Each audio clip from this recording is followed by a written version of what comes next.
Hey everybody, welcome to part two of Dose. Batman the Animated Series favorite episodes. So, part one we mentioned, I pick one of my favorites, he picks one of his favorites, and then we pick our mutual favorite. Yes. Which happened to be my favorite of all time. But anyway, on that note, he's going to pick his because I talked about Heart of Ice. You can check it out in the previous episode. So, well, like I said, I just love so many, but if I had to pick one, I would say Perchance to Dream is a fantastic episode. If you've never seen it before, well, let's see who wrote it. According to IMDb Pro, it's Laren Bright wrote the story. Michael Reeves, I believe is how you say it. Mm-hmm. And also the teleplay was done by Joe R. Lansdale.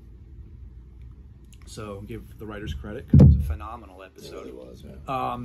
For those who aren't aware of it, it's a basically, it's kind of like a dream sequence where Bruce, you're kind of throughout the whole episode, you're wondering if it's reality or a dream.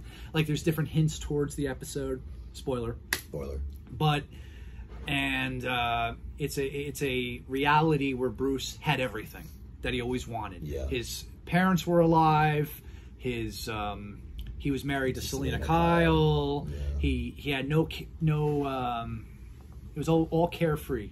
Carefree. Yeah. Everything was too easy. Yeah. Batman was someone else. Like Batman was there, but it wasn't Bruce Wayne. And what else was there? And then you had Alfred was there. Everybody was there. And you were there. You're there. No, but but there's this one scene where you see Batman stopping a criminal, and then they're like, "Oh, he just arrived there a few weeks ago," in the one episode, and I mean one sequence, and I just love that perspective. Like, did what would happen if Bruce had everything? Yeah. And I feel, like it's a nice spin on things. Like going back to what we were saying in one previous thing with Mask of the Phantasm, if Bruce was happy. Yeah. But it felt, the thing is though with the episode, it felt hollow to Bruce because it didn't feel real. Yeah. Because there was no difficulty, no issue.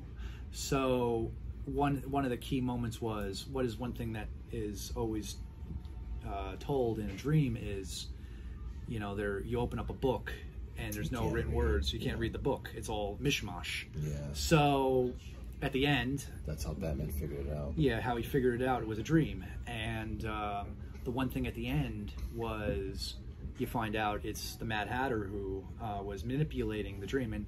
And Bruce goes, and Batman goes, "Oh, you had everything you wanted and everything else, but it wasn't real."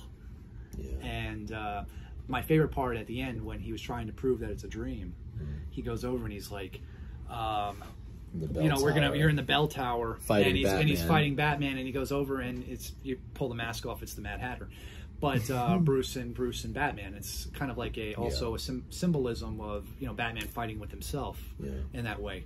But I feel it's such a great moment, and he goes over and he's like, how do I wake up? Well, you can't wake up. The Mad Hatter says, "Well, I'm going to prove you wrong," and he's going to jump from the bell tower. And then he goes over and he's like, "Well, what if you're wrong?" The Mad Hatter says to him, "Then I'll see you in your nightmares." You in my nightmares, or in your nightmares. In your nightmares. I'll see you in your nightmares. Which technically was supposed to be hell. Yeah, in exactly. Script, but they weren't allowed. Yeah, they weren't allowed. Even though we stated earlier, Gargoyle said, "Pay a man enough, and he'll walk barefoot into hell."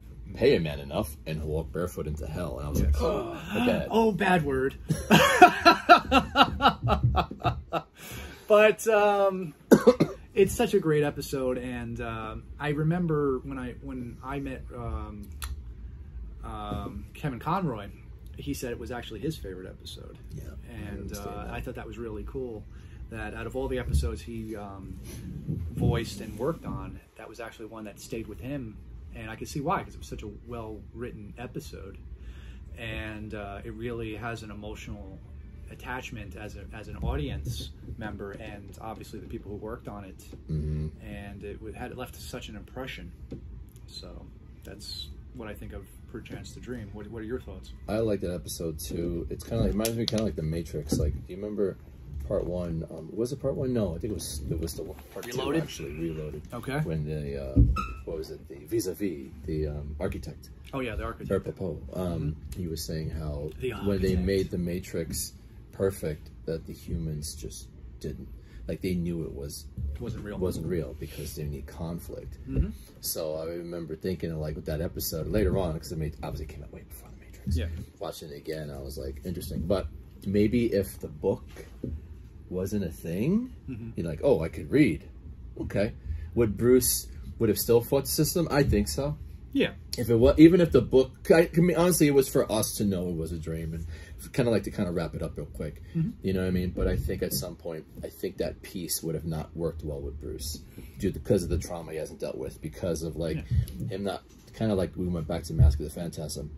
He has a problem with being happy. Like he needs to feel, he feels too guilty to be happy. Well, I also think with Perchance to Dream, he still was knowledgeable of his trauma. Yeah. Like it wasn't erased, so he was constantly questioning things. Yes. So that's also another thing, another element of the storytelling. Like, well, what I remember, my parents are dead, or you know, like I was Batman. Like, and then they're like, no, Bruce, you're not. And also, like, you know, Selena being his wife, and like, oh, we're going, or about not, Catwoman. or being She's like, engaged. who? I'm sorry, engaged. Yeah, who's Catwoman? And she wasn't aware of who Catwoman is.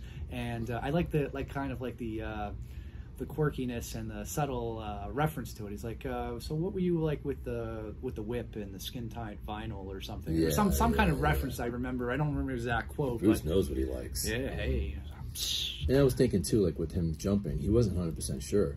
Yeah. So it's almost like he's not 100%. Batman's always pretty much 100% sure for the most part. Yeah. And this is like, well, it's 50-50. So if I die, I die. Yeah. And then I'll see you in your nightmares. Yeah. So that was him saying, I'm at peace with what, if it doesn't work, I'm dead and I'll haunt you. Yeah.